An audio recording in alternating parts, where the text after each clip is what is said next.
जिस ढंग नाल उन्हां दी शहीदी की गई दुनिया च इहो जी मिसाल किते नहीं मिलती। ये सिरे दी गुंडागर्दी नहीं हैवानियत है। और इस चैलेंज नूं मंत्री दे नूं समुची किसानी सारी देश च बैठी कबूल कर दी है। और मोदी सरकार नूं चेतावनी दिंदे आ कि जे तुसी इस मंत्री नूं अपनी कैबिनेट विचों छुट्टी ना कीती तां इह अंदोलन होर अगे वधेगा। जदों तक उहनूं तुसी छुट्टी नहीं करदे और 120(b) दे तहत ओहदी गिरफ्तारी नहीं हुंदी, क्योंकि एक साजिश सी जो मंत्री ने बह के घड़ी अपने पुत दे राहीं उहनूं सिरे चढ़ाया और ओहदी वजह करके साडे योधे शहीद किए गए। जे सरकार गैर संविधानिक काम करके गुंडियां नूं कैबिनेट विच रखेगी तो लोग बर्दाश्त नहीं करनगे। 15 अगस्त का रोस वजों सारे देश विच प्रधानमंत्री दे पुतले साड़न का प्रोग्राम उलीकिया गया है।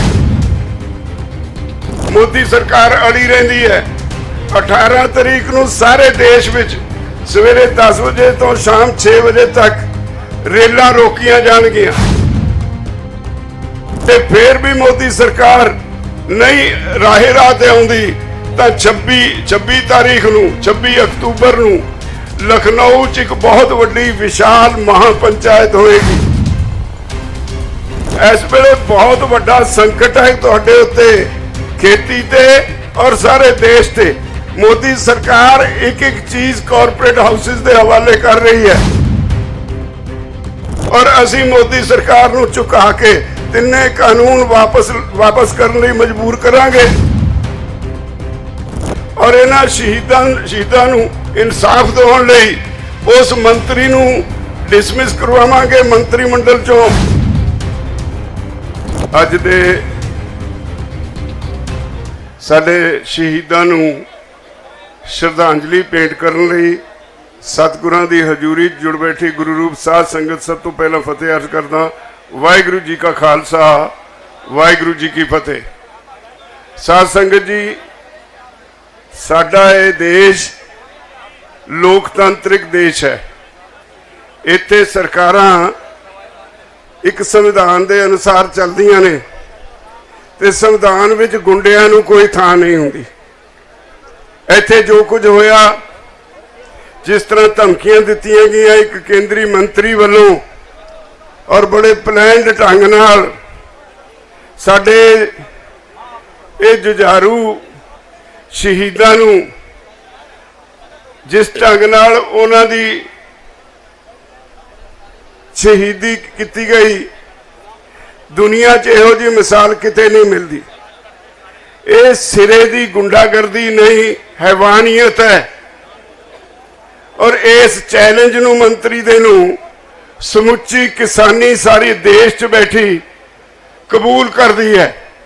और मोदी सरकार नूं चेतावनी दिंदे आ कि जे तुसी इस मंत्री नूं अपनी कैबिनेट विचों छुट्टी ना कीती तां इह अंदोलन होर अगे वधेगा। जदों तक उहनूं तुसी छुट्टी नहीं करदे और 120(b) दे तहत ओहदी गिरफ्तारी नहीं हुंदी, क्योंकि एक साजिश सी जो मंत्री ने बह के घड़ी अपने पुत दे राहीं उहनूं सिरे चढ़ाया और ओहदी वजह करके साडे योधे शहीद किए गए। इसलिए बराबर दा सजा दा भागीदार है। जे सरकार गैर संविधानिक काम करके गुंडियां नूं कैबिनेट विच रखेगी तो लोग बर्दाश्त नहीं करनगे। मैं 2-3 बहुत समा नहीं लेना, 2-3 इस संबंध च प्रोग्राम तुहाडे सामने ऐलान करने ने। एक तो 15 अगस्त का रोस वजों सारे देश विच प्रधानमंत्री दे पुतले साड़न का प्रोग्राम उलीकिया गया है। पर हिंदू सिख 15 अक्तूबर पर हिंदू सिख भाईचारे नूं कायम रखण लई असीं तराई दे हल्के नूं इह तों बाहर रखिया। तराई विच इह काम नहीं किया जाएगा, बल्कि सारे देश विच जिथे साडियां जथेबंदियां महसूस करन किते इस तरह का कोई तनाव हो सकता है, ਉਹ ਆਪਣਾ ਫੈਸਲਾ ਆਪ ਲੈ ਸਕਦੀਆਂ। ਸਾਰੇ ਦੇਸ਼ 'ਚ ਪ੍ਰਧਾਨ ਮੰਤਰੀ ਦੇ ਪੁਤਲੇ ਫੂਕੇ ਜਾਣਗੇ। ਦੂਜਾ, ਜੇ ਫੇਰ ਵੀ ਮੋਦੀ ਸਰਕਾਰ ਅੜੀ ਰਹਿੰਦੀ ਹੈ, 18 ਤਰੀਕ ਨੂੰ ਸਾਰੇ ਦੇਸ਼ ਵਿੱਚ ਸਵੇਰੇ 10 ਵਜੇ ਤੋਂ ਸ਼ਾਮ 6 ਵਜੇ ਤੱਕ ਰੇਲਾਂ ਰੋਕੀਆਂ ਜਾਣਗੀਆਂ। ਸਾਰੇ ਦੇਸ਼ ਵਿੱਚ ਰੇਲਾਂ ਰੋਕੀਆਂ ਜਾਣਗੀਆਂ। ਧਿਆਨ ਨਾਲ ਸੁਣ ਲਓ, ਸਵੇਰੇ 10 ਵਜੇ ਤੋਂ ਸ਼ਾਮ 6 ਵਜੇ ਤੱਕ। ਜੇ ਫੇਰ ਵੀ ਮੋਦੀ ਸਰਕਾਰ ਨਹੀਂ ਰਾਹ ਤੇ ਆਉਂਦੀ ਤਾਂ 26 ਤਾਰੀਖ ਨੂੰ 26 ਅਕਤੂਬਰ ਨੂੰ ਲਖਨਊ 'ਚ ਇੱਕ ਬਹੁਤ ਵੱਡੀ ਵਿਸ਼ਾਲ ਮਹਾਪੰਚਾਇਤ ਹੋਏਗੀ। ਉਹਦੇ ਲਈ ਸਾਰੇ ਦੇਸ਼ ਵਿਦੇਸ਼ 'ਚ ਬੈਠੇ ਕਿਸਾਨਾਂ ਨੂੰ ਅਪੀਲ ਹੈ ਵੀ ਵੱਧ ਤੋਂ ਵੱਧ ਵਹੀਰਾ ਘੱਤ ਦਿਓ। ਮੁਜ਼ੱਫਰਨਗਰ ਤੋਂ ਵੀ ਵੱਡਾ ਉੱਥੇ ਰਿਕਾਰਡ ਕਾਇਮ ਕਰੋ।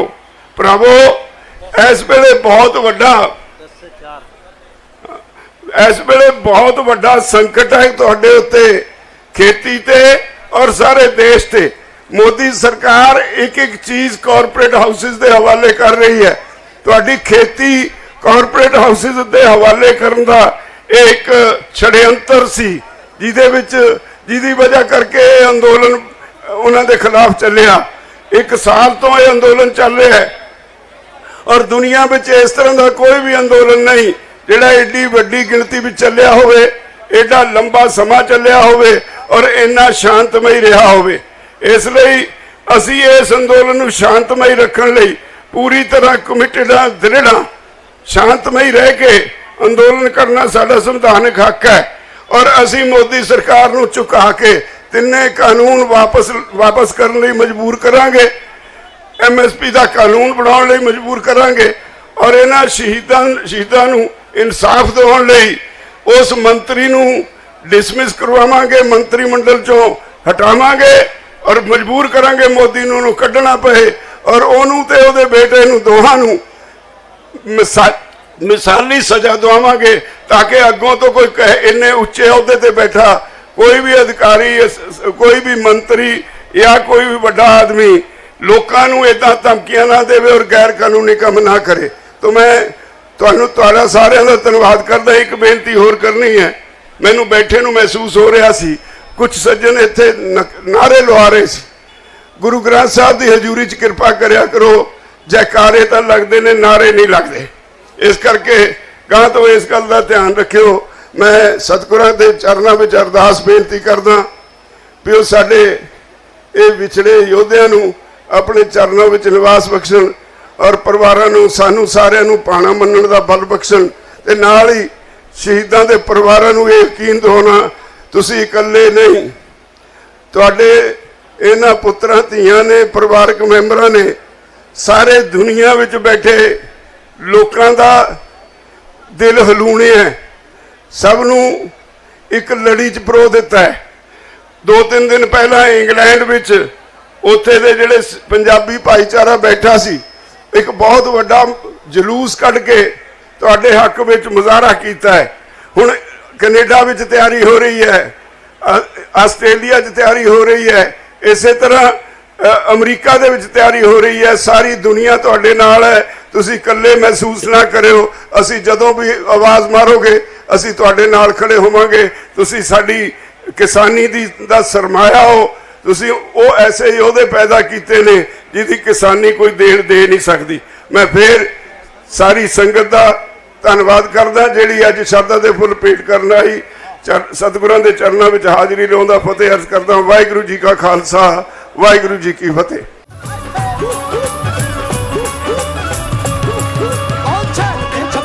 जवान मुंडिया बड़ा सोहना नचदा मैदान मुंडिया, आशिकां च अपना शुमार कर ले, प्यार कर ले वे आजा प्यार कर ले वे